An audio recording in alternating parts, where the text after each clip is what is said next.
राम राम। एक पुराने समय की बात है कि एक धनवान सेठ हुआ करते थे।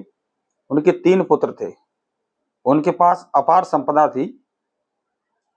उन्होंने एक दिन विचार किया मन में और अपने मुनीम को बुलाया और मुनीम से कहा कि मुनीम, मेरे पास इतनी अपार संपदा है और मेरे 3 पुत्र हैं। इन संपदा धन दौलत को मैं 3 पुत्रों में बराबर बराबर बांट दूंगा, किंतु ये जो मेरा व्यवसाय है, इस व्यवसाय को कौन सा बच्चा मेरा संभाले, इस पे विचार करना है। मुनीम ने कहा कि सेठ जी, इस व्यवसाय को चलाने के लिए विद्वान बच्चे की आवश्यकता है। इसके लिए आपको तीनों में से किसके अंदर व्यापार करने की काबिलियत है, उसको पहले परखना पड़ेगा। इतना सुनकर सेठ जी ने तीनों पुत्रों को बुलाया। तीनों पुत्रों को बुलाकर तीनों को 10-10 रुपए दिए और कहा कि आप तीनों, ये मेरा जो विशाल कमरा दिख रहा है, इस 10 रुपए से ऐसा सामान खरीद के लाओ कि मेरा कमरा पूरा भर जाए। तो उनका बड़ा पुत्र बोला, पिताजी ये काम तो मुझसे अच्छा कोई नहीं कर सकता। ये दोनों छोटे हैं, इनको इतना अनुभव नहीं है। मैं तुरंत आपके कमरे को भर दूंगा।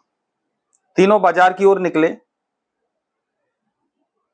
बड़े वाले एक रुई की दुकान पर गया और रुई वाले से बोला कि भैया, रुई किस हिसाब से दे रहे हैं?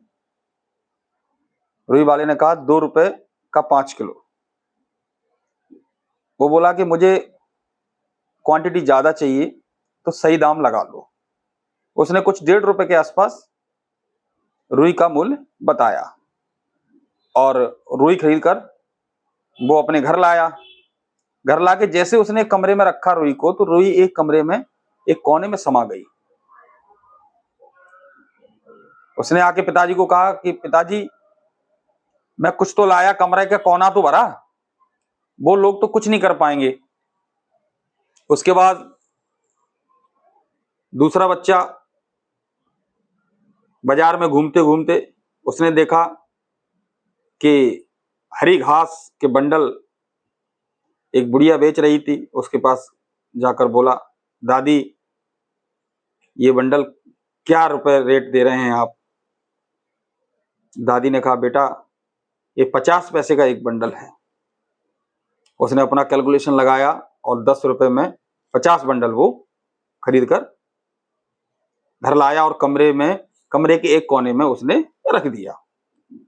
और पिताजी को बोला कि पिताजी, एक कोना भाई ने भर दिया, एक कोना मैंने भर दिया। अब बारी थी छोटे वाले की। छोटा वाला घूमता घूमता जा रहा था बाजार में। उसने देखा कि एक भिखारी भीख मांग रहा है। उसने इस छोटे वाले बच्चे के पैर पकड़े और कहा कि बेटा, मैंने 7-8 दिन से कुछ नहीं खाया, मुझे कुछ खिला दो। उसको दया आई। उसने 4 रुपए का भोजन उसको कराया। उसके पास 6 रुपए शेष रह गए। जैसे ही थोड़ा आगे चला, आगे चल के उसने देखा कि एक बुढ़िया ठंड के मारे कपी जा रही थी। उसने बच्चे से कहा कि बेटा, मुझे ठंड लग रही है, मर जाऊंगी, मुझे एक शॉल दिला दे। उसने दुकान से खरीद कर 5 रुपए की शॉल उसको दे दी। उसके बाद 1 रुपया शेष रह गया। छोटे वाले बालक के दिमाग में आया कि अब क्या करूं। उसने आठाने की यानी चवन्नी की एक माचिस खरीदी और बाकी जो पैसे बचे उससे एक कैंडल ले ली, मोमबत्ती ले ली।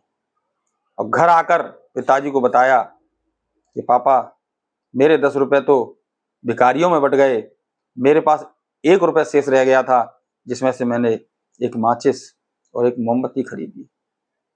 अब आप बताओ कौन से कमरे को मुझे भरना है? पिताजी ने कहा कि बेटा, ये वाला कमरा जो है, इसमें घास और रुई रखी है, इसको भरना है।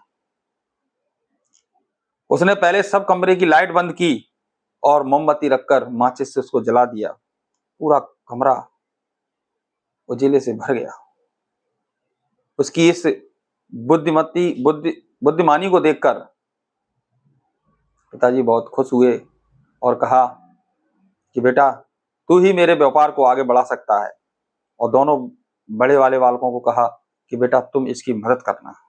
इस प्रकार उसने तीनों के बराबर बराबर हिस्से कर दिए। इस कहानी से आपको क्या सीख मिलती है?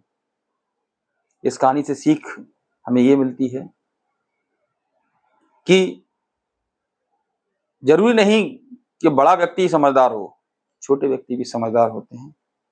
बाकी अगर आपके मन में कोई विचार हो तो कमेंट्स करके जरूर बताएं। राम राम।